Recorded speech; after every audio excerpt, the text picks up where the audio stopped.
Hey, what's up guys, this is DarkArmedDuelist, and today I'm going to be doing an update video of my 6 Samurais. Now I know it's been a really long time since I actually updated my 6 Samurais, because I've been I kind of put them on a back burner since I was playing some other, the newer archetypes, but I kind of was flipping through my boxes and playing with my buddy Richard today, and I kind of thought, man, I haven't played with 6 Samurais in a long time, maybe I need to play around with them. So I kind of did a quick, update of them, and we tested them all day, and it was a lot of fun, and I really enjoyed it.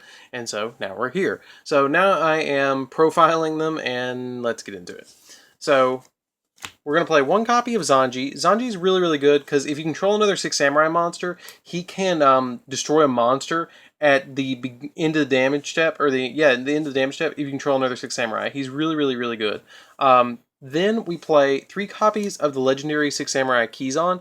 Kizan's really nice in this deck because he instantly special summons himself if you control another 6 Samurai monster, and if you control 2 of them, he gains an additional 300 attack. So he becomes 2100, which is really, really nice. Then we play 1 copy of Grandmaster. Grandmaster is really good in this deck because he's a 21 beat stick, and if he is destroyed, let's see, where is it? When this card is destroyed by your opponent's card effect, you can target 1 6 Samurai monster in your graveyard and add it to your hand. So any of your downed 6 Samurai monsters, you can just bring them back, which is really good in this deck because they need a little bit of the recycling. Then I play 1 copy of Iroh. Iroh's effect is that if he, at the start of the damage step, if he attacked a face down defense position monster, you can destroy that monster immediately without the effect flipping face up or applying damage calculation at all, which is really, really nice. Then we play 1 copy of Ishin. Ishin's really, really good in this deck too, because you can banish 2 6 Samurai monsters from your graveyard, and he's a compulse, which is awesome. And the other nice thing about Ishin is that if you have 2 other 6 Samurai monsters on the field, he gains 500 attack going to 2200. So single-handedly in the main deck, he is the strongest 6 Samurai monster. He gets the biggest out of them all. Then I play 1 copy of Elder. Elder, you don't want to see in your opening... I mean, you want to see him in your opening hand, but other than that, you don't want to get him. He's an asceticism target, so that's why I only play 1.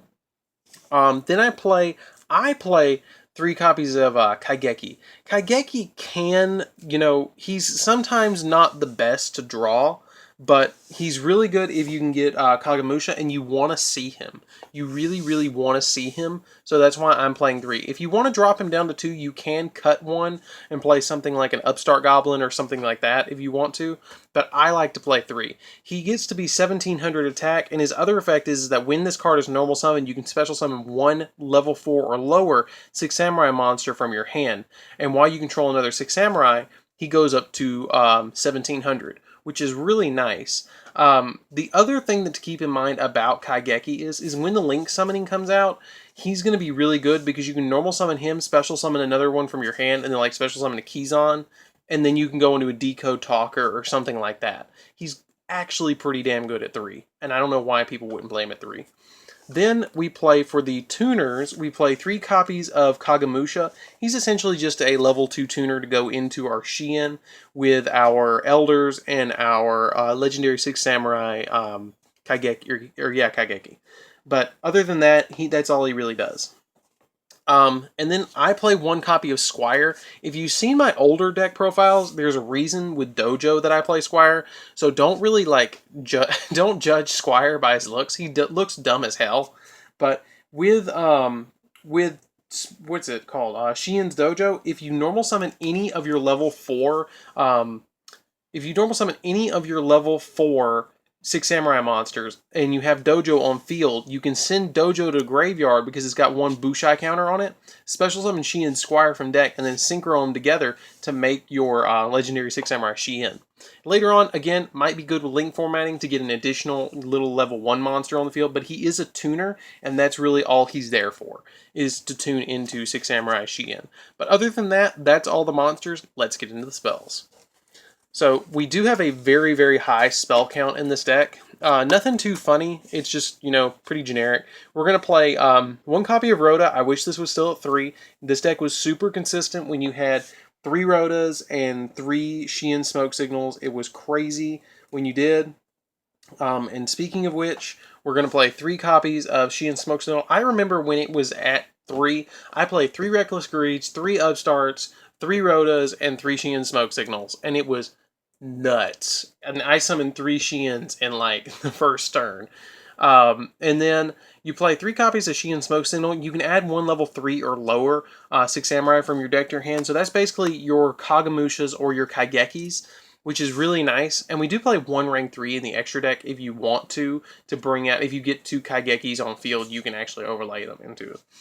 Then I play 1 copy of Raigeki. Raigeki is really good in the deck because it board wipes, so your Sheehans don't have to deal with monsters so much, because the only thing that you really are worried about in this deck is monsters, because your 6 Samurais don't get that big, so you're going to have to rely on stuff like Utobi the Lightning and stuff like that to deal with big monsters. And speaking of dealing with monsters, I play 2 copies of Forbidden Chalice. It's a great card to have in this deck because it negates a monster effect and it only makes them go up by 400 attack. You can actually use this on your 6 Samurais to make them bigger because you're not always that worried about dealing with how small they are. You know, this can make them a little bit bigger.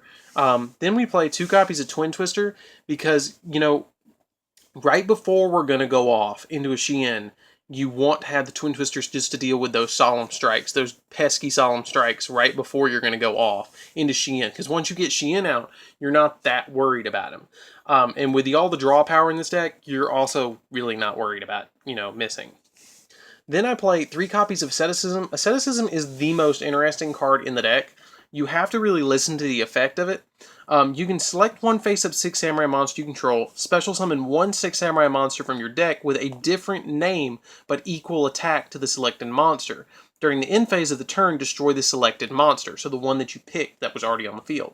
But something to really keep in mind about Asceticism is, if it has, regardless of its attack points, it doesn't matter about its original attack, it matters about its current attack. So like, if I have a Kizan and I have 2 other 6 Samurai monsters and I activate Asceticism, I can bring out a Grandmaster, so I can bring out that one on top of it. So it has to do with the exact attack points that it currently has, which is really actually pretty damn cool. Then we play 3 copies of the 6 Samurais United. 6 Samurais United, each time you normal summon or special summon a 6 Samurai monster, which we do special summon quite a bit in this deck, you put a Bushai counter on it. Then if it gets 2 Bushai counters on it, which is the max, you can send it to the graveyard to draw 1 card for each counter on it. So it's a really quick, like, it's almost like Shard of Greed, but it's more like Pot of Greed because of how quickly you get it off. Then for the last 3 spells, we play 3 copies of Sheehan's Dojo because of how quickly we want to go into our Sheehans and how quickly we want to get into our big monsters, or our boss monsters, faster. So that's it for the spells. We don't play a hell of a lot of traps. We play a lot more spells than traps, so let's get into those. So I know it's a little old school, but I do play the 1 bottomless because it's still good in this kind of deck, where it's a little bit old school and it needs that little push of like monster destruction to get out of the way of my plays. Then 1 torrential, because again, it's kind of one of those, I set this on turn 1 when I have like monsters that I really don't give a damn about, and then I'm going to go into Sheehan next turn. I set this, let my opponent summon what they want, and then blow their field, and then go into Sheehan next turn, and I'm not worried about their back row, because Sheehan negates a spell or trap once per turn.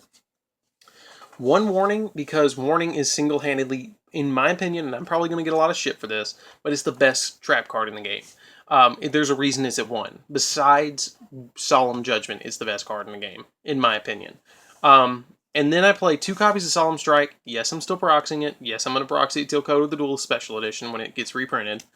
And then finally, 2 copies of Double-Edged Sword Technique. Now, this one is the best trap in the deck. I mean, besides Solemn Warning, of course. But what you do is you target 2 6 Samurai monsters in your graveyard, and you special summon those targets. So, usually you're going to summon out a Kaigeki and a Kagamusha, which is these guys right here. Excuse me for the glare, but you're going to summon these 2 guys right here, and since the 3 and 2, you synchro them together, and you go into your Sheehan. Which, speaking of which, let's get into the extra deck. So, we're going to play for the extra deck. The extra deck is, you know, subjugate to change. It's really good, but you really only need a couple of cards in this deck.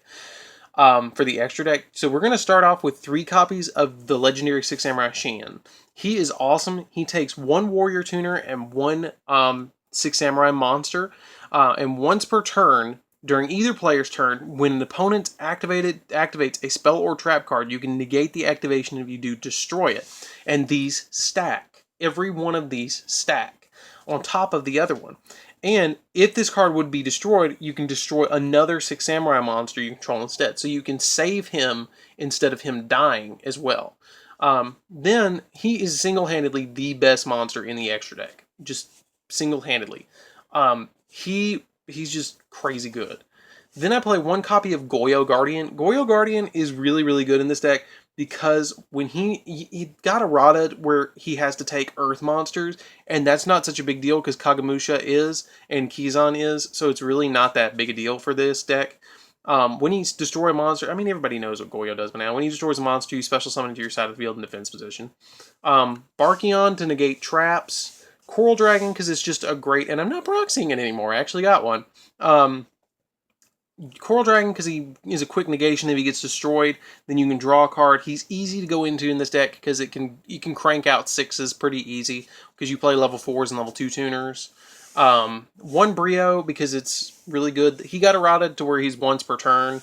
Barkion negates spells, so he's just there to negate some spell cards if you need the spell negation.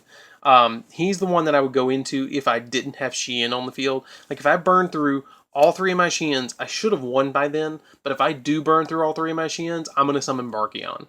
Like, that's just the way it rolls. Then the Utopia engine. I always seem to do this, but I grabbed, again, the Utopia Victory. So, let me grab really quick the other one so there's no confusion on it. You want to play 1 copy of Utopia. You want to play 1 copy of Utopia Ray, Utopia Prime. There it is. Man, what am I doing? 1 copy of Utopia, 1 copy of Utopia Prime, and 1 copy of Utopia the Lightning, because this is the biggest this deck gets is 5k with Utopia. 1 copy of Blade Armor Ninja to go into those OTKs. An Honor Arc, because Honor Arc just still steals games. I mean, it's still good. 1 Castiel, and then because we play 3 level 3 monsters that special summon each other, 1 Phantom Knight of Breaksword, because I can afford to get rid of 1 of my cards to get rid of 1 of yours. And he's still a 2k attacker. But that's it, guys. I hope you enjoyed it. If you have any suggestions, comment down below. And I'd love to hear them. I really enjoy playing Six Samurais. Like I said, this was one of my favorite decks when I was getting back into Yu-Gi-Oh! But it's really, really fun. I really enjoy this deck. It's just an old school classic deck that it will always be there and it will always be good for locals and will always be a fun deck to just bring out, especially if they bring back Gateway like they did in the OCG, which I could see them doing on the August list. I really could. I'm making a prediction. I think they will with link formats. But anyways, guys, this is DarkArmedDuelist. I hope to see you in the next video, and I'll see you around. Don't forget to like, comment, and subscribe for more. See you around, guys.